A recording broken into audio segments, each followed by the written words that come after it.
नमस्कार, स्वागत है आप सभी का। मैं हूं हिमांशु और आप देख रहे हैं हलचल इंडिया। बेबाक खबर तेज असर। आइए नजर डालते हैं आज की खबरों पर।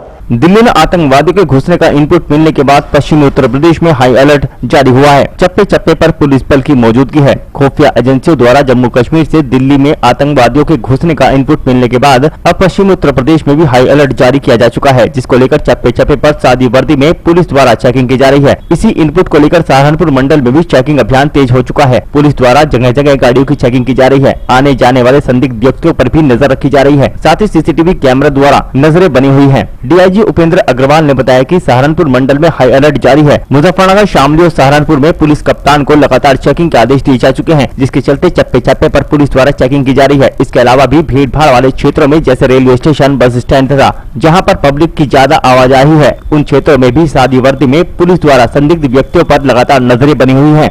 डी साहब, एक इनपुट मिला था कि दिल्ली में कुछ आतंकी घुसे हैं, जिससे सहारनपुर, शामली, हरियाणा और पंजाब से कहीं ना कहीं बॉर्डर में टच है। तो किस तरह का कोई अलर्ट हो सकता था कि निर्देश दिएगा सहारनपुर, शामली, मुजफ्फरनगर में आपकी तरफ से? देखिए, इसमें खुफिया एजेंसियों का एक अलर्ट हमें मिला है, इनपुट मिला है, जिसमें कुछ आतंकी जो है जेएनके से दिल्ली घुसने का अलर्ट है और वहाँ से फर्दर मूवमेंट होने की भी संभावना है। उस क्रम में मंडल के जो है तीनों जिलों को ये अलर्ट भेजा गया है। तीनों जिलों के पुलिस अधीक्षक हैं, उनको बताया गया है कि वो जनरल अलर्टनेस रखें। जिले में जो है चेकिंग ऑलरेडी हम लोग करते रहते हैं, तो उसमें ये सतर्कता हो, लोगों को जानकारी हो, हमारे अधीनस्थों को, उस हिसाब से वो चेकिंग करें। उसके अलावा भी जो भीड़ भाड़ वाली जगह है, चाहे वो रेलवे स्टेशन हो या जो भी जहाँ पर भी लोग एकत्र होते हैं, तो उन स्थानों पर भी सादे कपड़ों में ड्यूटी रहे और जो सतर्कता बरती जानी है, अपेक्षित सतर्कता इसमें रखते हुए आवश्यक चेकिंग आदि कराते रहें। सर, देवबंद के लिए स्पेशल कुछ कहा गया? ऐसा उसमें कहीं कुछ नहीं है, जनरल अलर्ट है चूँकि, तो उस हिसाब से हम लोग जो है सभी को सतर्क कर दिया गया है और इसका विशेष ध्यान रखा जा रहा है। ठीक।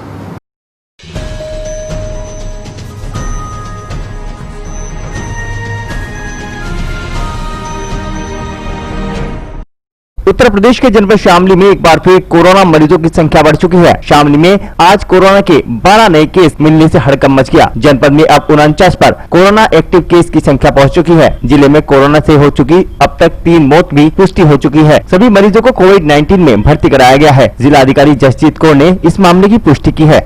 हमारे यहाँ 3 आज नए कोरोना पॉजिटिव केस आए हैं, जिससे हमारे जनपद में टोटल एक्टिव केसेस की संख्या 42 हो गई है। इन लोगों को हमारे कोविड हॉस्पिटल में शिफ्ट कर दिया गया है और उनके परिवार वालों को हमारे क्वारंटीन सेंटर में शिफ्ट कर दिया गया है। जहाँ जहाँ ये निवास कर रहे थे उसमें एक पुराना हॉटस्पॉट था, पर 2 नई जगह से आए हैं, तो 2 नए हॉटस्पॉट हमारी संख्या में जुड़ जाएंगे। वहाँ पे सीलिंग की कार्रवाई, सैनिटाइजेशन और एक्टिव केस फाइंडिंग की कार्रवाई शुरू करा दी गई है।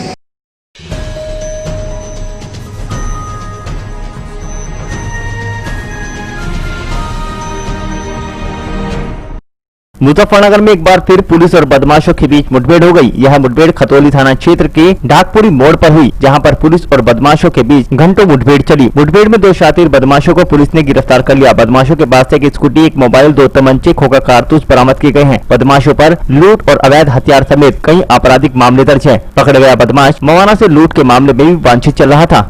कल चेकिंग की जा रही थी, 2 व्यक्ति यहाँ पर भागे। उसके बाद उनसे पूछताछ की गई, तो एक का नाम आकाश है और एक का नाम गुड्डू है। गहनता से पूछताछ की गई तो इनसे एक स्कूटी बरामद हुई, एक मोबाइल फ़ोन बरामद हुआ। उसके साथ साथ इनसे जब पता किया गया तो इन्होंने एक लूट की घटना स्वीकारी है जो मवाना क्षेत्र में हुई थी। ये मार्च के समय में घटना हुई थी, जिसमें एक व्यक्ति से पैसे ले लिए गए थे, सैमसंग का मोबाइल गया था और स्कूटी लूटी गई थी। इसमें ये देखे जा रहा है कि कई बार यहाँ पर भी जो आसपास लूट की घटना हो रही है स्कूटी में, तो कहीं ये वाला गैंग तो काम नहीं कर रहा है। ऐसा लगता है कि इनके कुछ और साथी होंगे जिनके बारे में गहनता से पूछताछ करना ज़्यादा जरूरी है। ये भी देखा जा रहा है कि इन पर और अन्य जनपदों से कोई और मुकदमे तो नहीं है। इन्होंने अपना ये मॉडस ऑपरेंडी बताया कि हम मोबाइल ले लेते थे और स्कूटी ले लेते थे, घटना करने का काम करते थे। प्रथम दृष्टया ये बहुत अच्छा कार्य किया गया है और मुझे ऐसा लगता है कि खतौली पुलिस जल्दी से जल्दी और इनमें घटनाओं का खुलासा करे। सर, किस तरह का मुकदमा है? इसके पर लूट के मुकदमे। सर, क्या क्या बरामद हुआ? इसके पास से एक मोटरसाइकिल है, मोबाइल है, तमंचा है, जिंदा कारतूस है और ये सारी चीज़ें।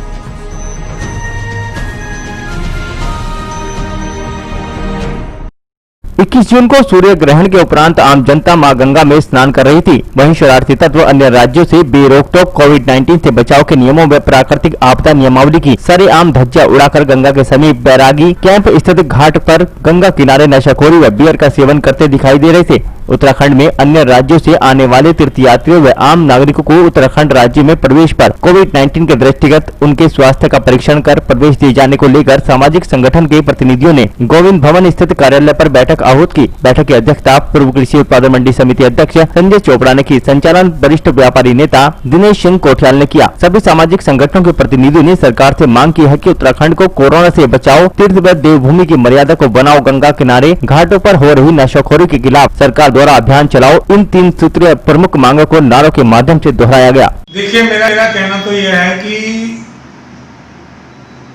अमेरिका से आया या चाइना से आया, कैसा है ये जादू टोना, जिधर देखो उधर कोरोना ही कोरोना। और सरकार के सामने भी किस बात का रोना जब देश में है कोरोना। तो मैं तो इतनी बात आपके माध्यम से कहना चाहता हूं कि निश्चित रूप से ये 0 जोन क्षेत्र बड़ा ही अति संवेदनशील है। हरिद्वार के अंदर इस क्षेत्र के अंदर बेरोक टोक हरियाणा, उत्तर प्रदेश, तमाम अन्य क्षेत्रों के लोगों का आवागमन हो रखा है। तो मैं तो कहना चाहता हूं आपके माध्यम से कि सरकार को इस और कदम उठाना चाहिए। दिन प्रतिदिन आप देखेंगे कि अब संख्या कोरोना की किस प्रकार से बढ़ती जा रही है। जब आप देखेंगे लॉकडाउन था तो उस दौरान संख्या कितनी थी और अब लॉकडाउन खुलने के बाद में संख्या कितनी बढ़ती जा रही है। ये एक चिंता का विषय है। मैं आपके माध्यम से इतना कहना चाहता हूं कि सरकार को इस और कदम उठाना चाहिए कि बॉर्डर पर उन्हीं लोगों को उत्तराखंड की एंट्री दी जानी चाहिए जिनकी मेडिकल फिटनेस हो जाए और उनको बाकायदा सर्टिफिकेट के साथ में उत्तराखंड आने दिया जाए। दूसरी बात, अभी घाटों पर आप देखेंगे कि किस प्रकार का नशाखोरी इस प्रकार की चल रही है। तो मैं कहना चाहता हूं कि जब बॉर्डर पर तमाम लोगों की फिटनेस होगी, तमाम लोगों की अच्छी तरीके से चेकिंग होगी, तो आधे से ज़्यादा तो छटनी वहीं हो जाएगी। और दूसरी बात आपके माध्यम से कहना चाहता हूं कि सरकार को राजस्व की बढ़ोतरी के लिए कदम उठाना चाहिए। जो उत्तराखंड आगमन पर जो गाड़ियां उत्तराखंड आगमन पर आ रही हैं, जो उत्तराखंड छोड़कर अन्य क्षेत्रों के जो स्टेट के लोग हैं जो उत्तराखंड आ रहे हैं, तो मैं तो कहना चाहता हूं कि जो छोटी गाड़ियां हैं उनसे कम 1000 की रसीद, 1100 रुपये की 1000 की रसीद कटनी चाहिए। और बड़ी गाड़ियां जैसे कोई बस है 2100 रुपये की रसीद कटनी चाहिए। ये फंड जो कोरोना से जूझ रहे हैं पहाड़ी क्षेत्रों के अंदर, जो अन्य क्षेत्रों के अंदर कोरोना से पीड़ित लोग हैं, मैं समझता हूं उस सहायता राशि के रूप में उनकी मदद होनी चाहिए। इस और सरकार को कदम उठाना चाहिए। तीसरा, जो घाटों पर लगातार इस प्रकार की घटनाक्रम आती है कि नशाखोरी दिन प्रतिदिन बढ़ती जा रही है, इसमें मेरा सुझाव है कि राज्य सरकार इस और ध्यान दे। जो जल जोन पुलिस है उसका यूटिलाइज करें, उसकी ड्यूटियां निर्धारित करें और एक जवाबदेही सुनिश्चित होनी चाहिए ताकि तीर्थ की मर्यादा भंग ना हो और उत्तराखंड की मर्यादा भंग ना हो। जो लोग आकर उत्पात मचाते हैं घाटों पर, वो इस प्रकार का ना मचाए।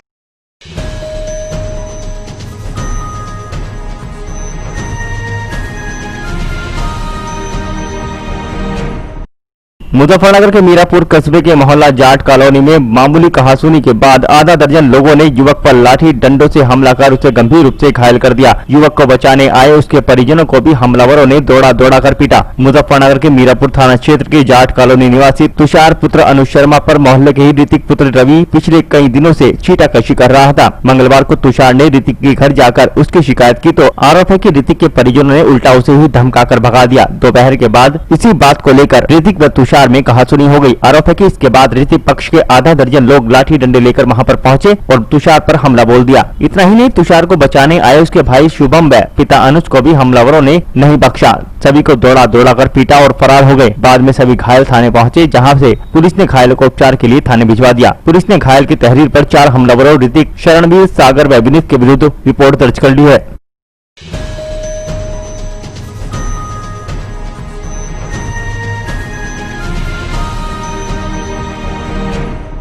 मुजफ्फरनगर के मीरापुर में सड़कों में बने गड्ढे लगातार हादसों का सबब बन रहे हैं। पानीपत खटीमा मार्ग पर सड़क में बने गड्ढों को बचाने के प्रयास में अनियंत्रित हुई मिनी बस ने स्विफ्ट कार में सीधी टक्कर मार दी, जिससे कार चालक मामूली रूप से घायल हो गया। वहीं सड़क के बीचों बीच दुर्घटनाग्रस्त वाहनों के फंसने से पानीपत खटीमा मार्ग पर करीब 1 किलोमीटर लंबा जाम लग गया। पानीपत खटीमा राजमार्ग पर बने गड्ढों के कारण प्रतिदिन हो रही दुर्घटनाओं से मंगलवार को उस समय इजाफा हो गया जब इन गड्ढों के कारण एक अनियंत्रित मिनी बस सीधी एक स्विफ्ट कार में जा घुसी। रामराज निवासी सरदार जसकरण अपनी स्विफ्ट कार से जानसठ से रामराज जा रहे थे। जैसे ही ये मीरापुर के मोंटी तिराहे के समीप पहुंचे, तभी विपरीत दिशा से आ रही एक मिनी बस सड़क में बने गड्ढे को बचाने के प्रयास में अनियंत्रित हो गई और चालक अपना नियंत्रण बस से खो बैठा, जिसके चलते मिनी बस अनियंत्रित होकर सीधे कार में जा घुसी और कार को बुरी तरह क्षतिग्रस्त कर दिया। कार सवार जसकरण भी मामूली रूप से घायल हो गया। दोनों वाहनों के सड़क के बीचों बीच फंसने से जाम की स्थिति बन गई और सड़क के दोनों ओर करीब 1 किलोमीटर लंबा जाम बन गया। सूचना पर पुलिस भी मौके पर पहुंच गई और मिनी बस के चालक मुकेश पुत्र शेर सिंह निवासी करनाल को हिरासत में ले लिया और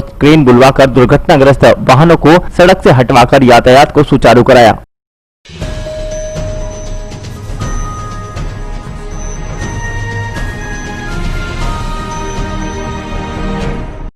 लॉकडाउन को गंभीरता से नहीं लेने वालों पर पुलिस ने कार्रवाई करते हुए कई वाहन चालकों के दुपहिया वाहन सीज कर दिए और कई के चालान काटे। कोरोना वायरस से लड़ाई में बार बार सहयोग की अपील करने के बाद भी कुछ लोग देश में लागू लॉकडाउन को गंभीरता से नहीं ले रहे। ऐसे लोगों के विरुद्ध प्रशासन के निर्देशानुसार मीरापुर पुलिस ने सख्ती अपनानी शुरू कर दी है। इसके चलते इंस्पेक्टर मीरापुर एचएन सिंह व कस्बा इंचार्ज अजय बालिया ने समस्त स्टाफ के साथ बिना किसी जरूरी कारण के लॉकडाउन का उल्लंघन करने वाले दुपहिया वाहनों पर घूम रहे लोगों पर जमकर कार्रवाई की। ऐसे वाहन चालकों के वाहनों को पकड़कर सीज कर दिया गया।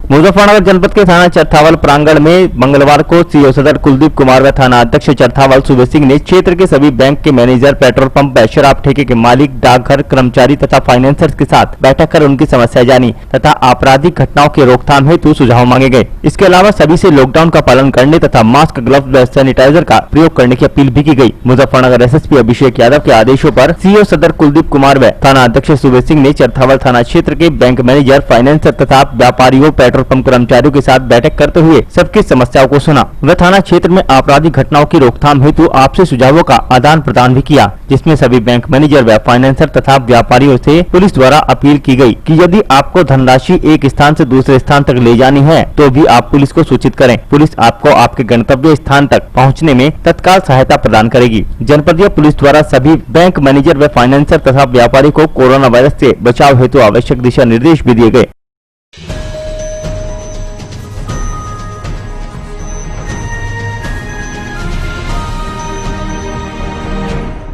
उत्तराखंड के हरिद्वार में ललतारा पुल पर पुलिस प्रशासन द्वारा चेकिंग अभियान चलाया गया, जहां पर 7 बजे के बाद जो भी वाहनों से बाहर घूम रहे थे और बेफिजूल बिना किसी कारण के बाहर आ रहे थे, उस दौरान पुलिस प्रशासन ने चेकिंग अभियान चलाया, जहां पर सभी के चालान काटे गए और दोबारा न निकलने की हिदायत दी गई।